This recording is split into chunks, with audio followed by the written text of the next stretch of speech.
कि जहां झुमरा और पारसनाथ के संगम है वहां से एंट्री भेते। चाहे 2007 के इतिहास कहना दोहराया जाए, 2007 यानी समझा है ना, यानी 2007 में झारखंड के इतिहास में एक घटना घटल है जब पहली बार झारखंड के किसी सांसद कर हत्या करल गया है। ओकरो में कहीं ना कहीं वह लोग सबके हाथ है कि झारखंड के नहीं देखे चाहल। यानी 2007 है सकलो 2024 में अगर हमने चुनाव जीत भी जाए तो है सकलो 2027 में अगर 20 साल बाद दोहरायल भी जाए तो हम एक आग्रह करबो, यदि हमनी के संसद अगर एमपी चुनाव में रिजल्ट भी आई गए और रिजल्ट आई गए तो फिर अच्छा अच्छा के खटिया खड़ा कर दे बेटा तो नहीं जाना है भाई देव। अगर हमने दिल्ली तक पहुंच गए, अरे दिल्ली तक पहुंचल ना कि अभी हमने मुखिया सरपंच नखिया से खटिया खड़ा करके रख ले ही, अगर दिल्ली तक पहुंच गए तो अखनी का हालत टाइट कर दे भाई। और यदि अखनी 2007 की तरह क्योंकि हमने समझौता नहीं करबो है सकल दूसरा सुनील महतो बने पड़तो, एक संसद रहते हुए गोली खाए पड़तो, लेकिन हालात से परिस्थिति से अरे कंपनी के आगे हमने कभी समझौता नहीं करबो। लेकिन एक रिक्वेस्ट रहतो, यदि हमने भविष्य में कोई ऐसा घटना घट जाए तो हम एक चीज करबो, कान्हा चिल्लाई है ना, जहां जहां न्याय है तो बोला जेल से उखाड़ के बाहर फेंक दिया। यदि मान के चला भविष्य में अगर तोहनिक बीच हमने नहीं रहो या फिर हमने क्योंकि हमने के इतिहास रह लो 1977 में शक्तिनाथ महतो के मार दलो क्या ना, टाटा वाला मिल के मार लो, 1987 में निर्मल महतो के मार दलो क्या ना है, स्वर्ण रेखा नदी घाटी योजना वाला सब मार दलो, 2007 में संसद सुनील महतो के मार दलो। तो हमने को इतिहास मारे के हमने जितना भी नेता आगू बढ़ो अगर मार दो, गोली से मार दो या तो काट दो। तो 2024 के चुनाव में सोच समझ के मतदान करे को, बूझ के मतदान करे को, कहे कि तोर मतदान तोर गांव में बिजली सड़क पानी लेतो चाहे ना लेतो, तोर मतदान तोर गांव के उजड़े से बचाए के रख सकलो। अरे गांव में बिजली सड़क पानी आना एक बात है, लेकिन तोर गांव रहतो इस सबसे महत्वपूर्ण बात है। आज झारखंड के कितना गांव उजड़ गए, उजड़े कि नहीं उजड़ले? टाटा के द्वारा, बीसीसीएल के द्वारा, ईसीएल के द्वारा, सीसीएल के द्वारा, एचईसी के द्वारा, हिंडाल्को के द्वारा, वेदांता के द्वारा, डालमिया के द्वारा, बीएसएल के द्वारा, कोयला का जितना खदान है डीवीसी के द्वारा, सीटीपीएस के द्वारा, बीटीपीएस के द्वारा, केटीपीएस के द्वारा, मगध आम्रपाली के द्वारा, राय बचरा पिपरवार के द्वारा आज हजारों गांव उजड़ले कि ना उजड़ले? गांव में संसद, गांव में वैसा संसद में चुनिया जे तोर गांव में बिजली सड़क पानी ले गए तो जे तोर गांव के बचाए के रखतो, जकर में हिम्मत हो तोर गांव के बचवे के वैसा एमपी चुनिया। क्योंकि आज झारखंड के गांव की जरूरत बिजली सड़क पानी से कहीं ज्यादा उस गांव के बचाए के रखना है। अभी हाल पे तो नहीं मान के चल कोयला के मात्रा मिल गलो, जैसे कोयला मिल लो गांव खाली करतो कि नहीं करतो? अब अगर इस जमीन में कोयला मिल गलो, कोई कंपनी अगर लीज में ले लो, खनन के काम ले लो तो खाली करतो कि नहीं? एक दिन सब कहां जाए लगला, ठंडा लगे कि तो हमने की केनिया से ले है, हमने की अफ्रीका कंट्री से ले, हमने गर्म लगा है, हमने तो लगे ठंडा, हमने को लगे कहां जाए लगला, दूर से लगे। अच्छा 2-3 मिनट लगे, हम जाना है लेट भले हम बुझाए तो नहीं 10 बजे से हार हमने 4 बज गए तो लेके ले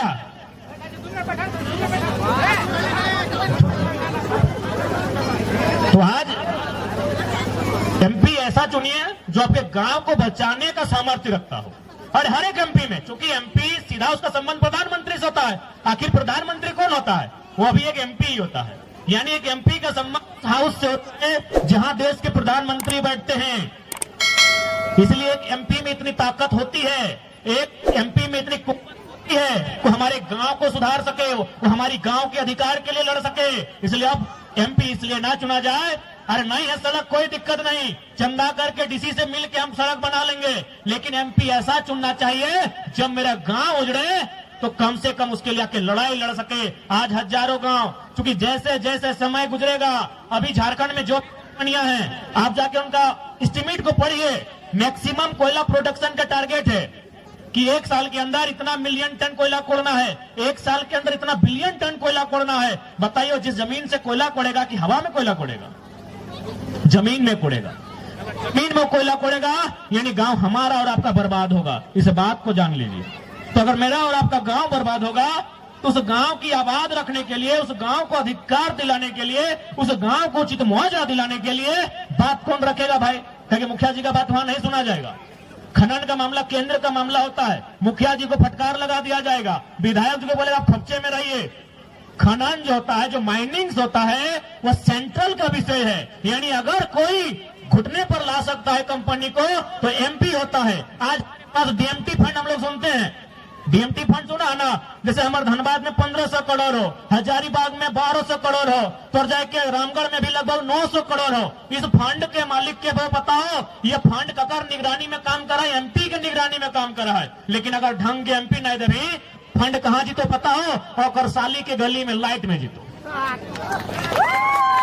आपको जानना होगा। आज एक बात बताइए, आखिर नेता लोग हमसे कहते हैं न, हम एक एक चीज को बारीकी से लोग को बता देते हैं कि डीएमटी फंड क्या होता है, उसका मालिक कौन होता है, किसकी अनुशंसा से खर्चा होगा। आज 4 गो जिला में लगभग मान के चलिए 4000 करोड़ रुपया पैसा है। 4000 करोड़ रुपया बहुत बड़ा पैसा होता है, लेकिन वो खर्चा कहाँ होता है पता है? पार्क बनाने में होता है। किसके लिए?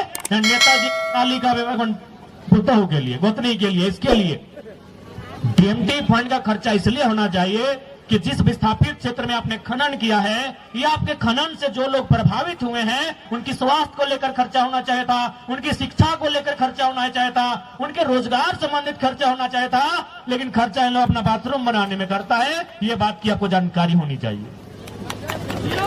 यानी एक एमपी मान के चलिए 2 गो जिला में कनेक्शन होता है। हमारा एमपी तो 3 जिला में फैला है, गिरिडीह में, धनबाद में और बोकारो में। यानी 3 गो जिला के डीएमटी फंड को प्रभावित कर सकता है। एक एमपी 3 के डीएमटी फंड को प्रभावित कर सकता है सिर्फ एक कॉल से। जो डीसी हमारे उस डीएमटी फंड के अभी करता धरता है, एक फोन अगर एमपी लगा देंगे, डीसी थर थर कांपेगा और वो जहां बोलेंगे वहां उस योजना को लाया जाएगा और वहां काम किया जाएगा। इसलिए एमपी का मतलब समझिए कि एमपी कर क्या सकता है, एमपी कितना कर सकता है। लेकिन आज तक हम लोग समझ नहीं पाए। हमारे उम्मीद लेके, आशा और भरोसा लेके आए ही हो कि 24 बिल्कुल सामने हो, लोकसभा के शक लगभग फुकाई गल हो, तो हनी अपन ध्यान केंद्रित रखिए मतदान कहां करना हो। याद हो ना, जहां बस याद रखिए कि 2024 में, और जहां तक हमारे सवाल हो तो हमने तो कहिए दिलियो कि जहां झुमरा और पारसनाथ के संगम है, वहीं से एंट्री भेते।